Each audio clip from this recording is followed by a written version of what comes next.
मित्रों, विद्यार्थियों, अभी हमने पहले वीडियो में IUPAC पद्धति का जो प्रथम वीडियो डाला उसमें हमने एल्केन, एल्कीन और एल्काइन के बारे में समझाया। उसमें हाइड्रोकार्बन यानी हाइड्रोजन और कार्बन को लेकर चर्चा की, एकल बंध, द्विबंध, त्रिबंध को लेकर चर्चा की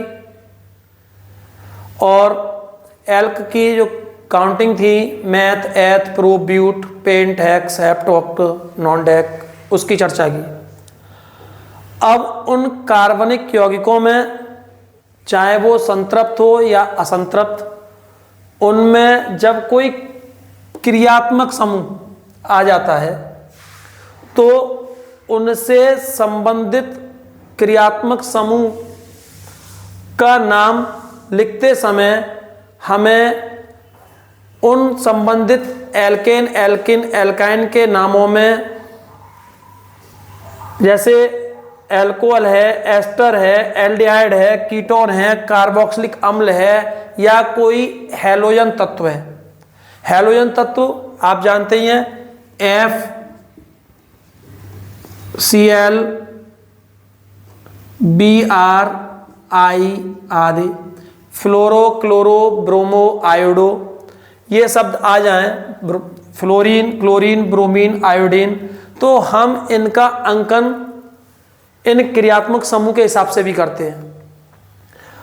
जैसे मान लीजिए कि ये हमारे पास अकेला कार्बन है, चारों ओर सिंगल बॉन्ड है, हम जान रहे हैं ये मैथ है। हमने पहले बताया एक कार्बन के लिए हम मैथ बोलते हैं, तो मैथ है, सिंगल बॉन्ड है, तो एन है, मैथेन।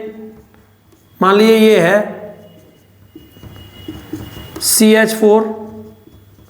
अब हमारे पास कोई हैलोजन तत्व ने आके हाइड्रोजन को विस्थापित कर दिया, तो ये बजाय CH4 ना रहकर CH3Cl हो गया। तो हम इसको इस तरीके से लिख सकते हैं। तो अब हम इसको मैथेन ना लिखकर लिखेंगे क्या, सामान्य नाम की बात करें तो CH3 मैथिल और Cl क्लोराइड। सामान्य नाम क्या हो जाएगा इसका, मैथिल क्लोराइड। अब हम इनको, यहां हैलोजन तत्व है तो इसको हम हैलो एल्केन भी कह देंगे। एल्केन तो है क्योंकि सिंगल बॉन्ड है, हैलो लगा इसलिए हैलो एल्केन।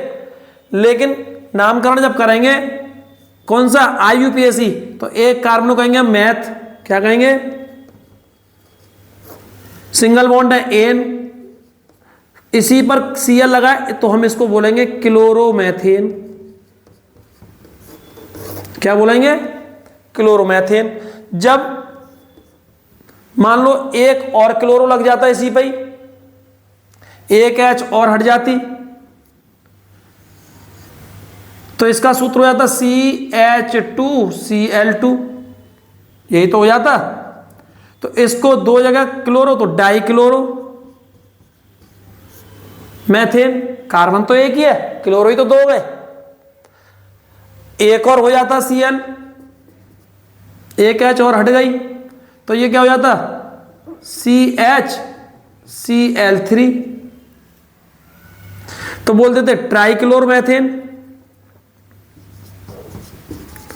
लेकिन सामान्य नाम फिर ये नहीं रहता, ये नाम कट जाता, CHCl3 आता तो ट्राइक्लोरोमेथेन। इसे सामान्य नाम क्लोरोफॉर्म भी बोलते हैं। आप सब क्लोरोफॉर्म के बारे में चर्चा सुनी होगी। आजकल बहुत ज़्यादा जो क्राइम हो रहा है, बसों में सुंघा देते हैं और लूटपाट कर लेते हैं। खैर, जब 3 जगह क्लोरो आया तो ट्राइक्लोरोमेथेन। अब जब हम चर्चा करें कि अगर कार्बन एक से ज़्यादा संख्या में है, मान लीजिए 2 कार्बन हैं और इस पर Br लगा है, तो 1 Br को बोलेंगे ब्रोमो, 1 ब्रोमो, 2 कार्बन कहेंगे एथ, सिंगल बॉन्ड है सब एन, एथेन। अब मान लीजिए सपोज कि 2 जगह Br आ गया, आ सकता है।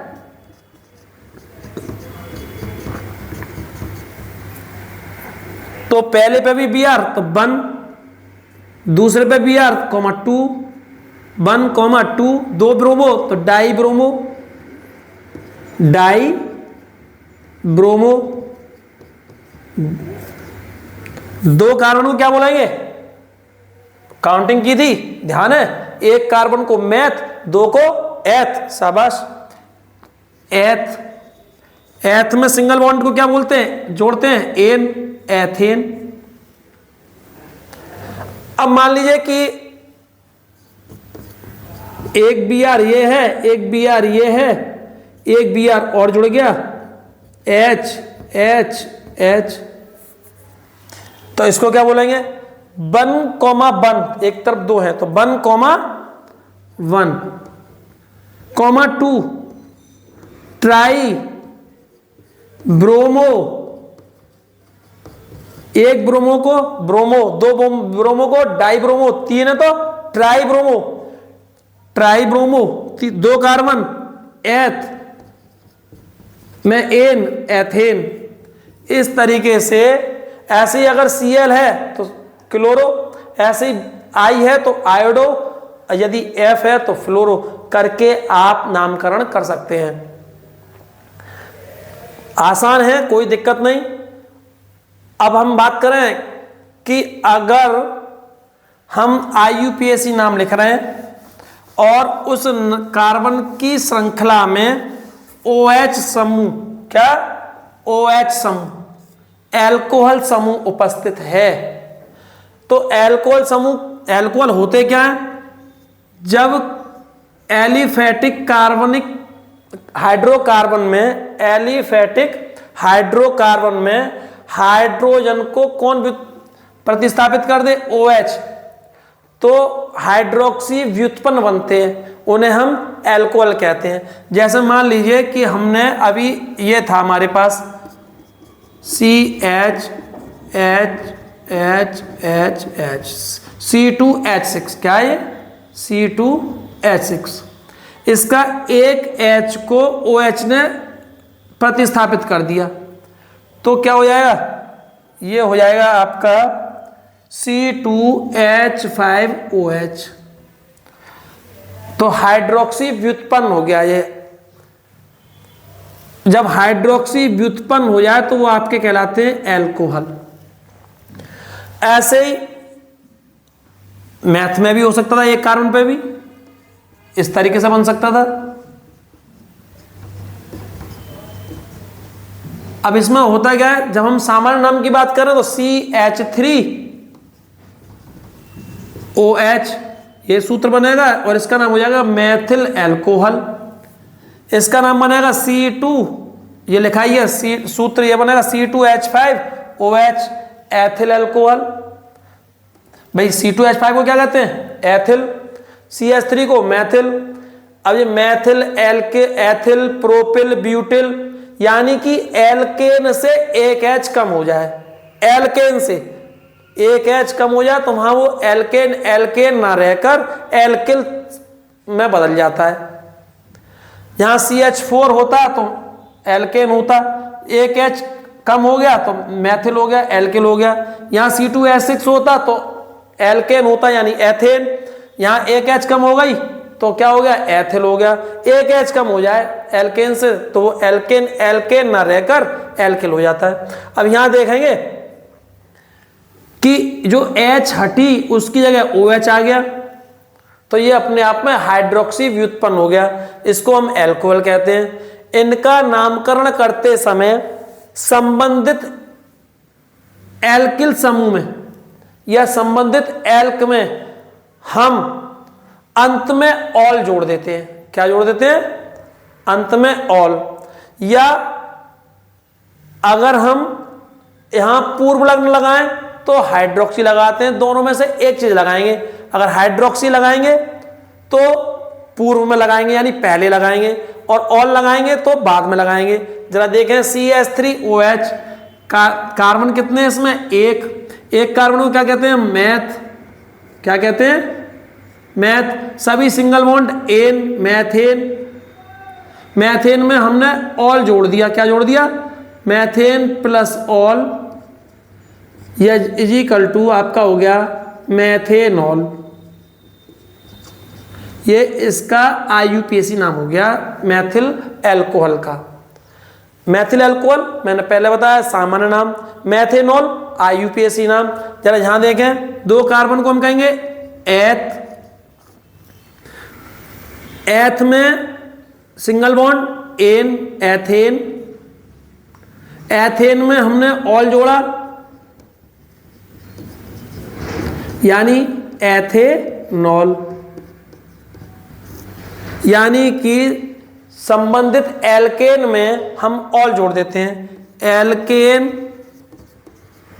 Plus ol is equal to alkanol. ये इसका एल्कोहल के IUPAC का आपका फार्मूला बन गया। अब बात करें कि हम एथेनॉल में OH लगा कहां पर है, पहले कार्बन पर, तो इसको हम लिख देंगे एथेनॉल 1, या इसको हम ऐसे लिखते हैं एथेन 1 ऑल,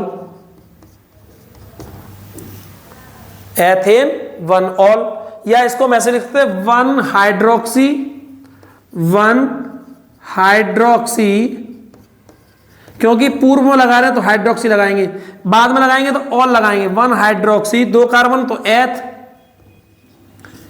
दो कार्बन तो एथ, एथ में एन, एथेन, 1 हाइड्रोक्सी एथेन। इसको हम 1 हाइड्रोक्सी एथेन भी बोल सकते हैं। आपको अगर ऑब्जेक्टिव में मिले तो आप ऐसे, अगर ये आंसर में हो तो ये लगाइए, अगर ये आंसर में हो तो ये लगाइए, और अगर नाम पूछे तो आप दोनों में से कोई भी बना सकते हैं। बोर्ड में एक आपको इसमें से मिलने की पूर्ण संभावना है। अब यहां अगर एक कार्बन और होता तो आपका प्रोपेनॉल बन जाता, दो और होते यानी प्रोपेनॉल तो दो और बन गए, यानी 5 कार्बन हो गए तो पेंटेनॉल, हेक्सेनॉल। तो आप उनको बनाएंगे संरचना, और आपका ये एल्कोहल जो क्रियात्मक समूह है यहां से स्पष्ट हो जाता है। फिर भी अगर कहीं कोई दिक्कत आती है तो आप हमसे पुनः पूछिए, कमेंट्स करिए, हम आपको उसको बताएंगे, ठीक है।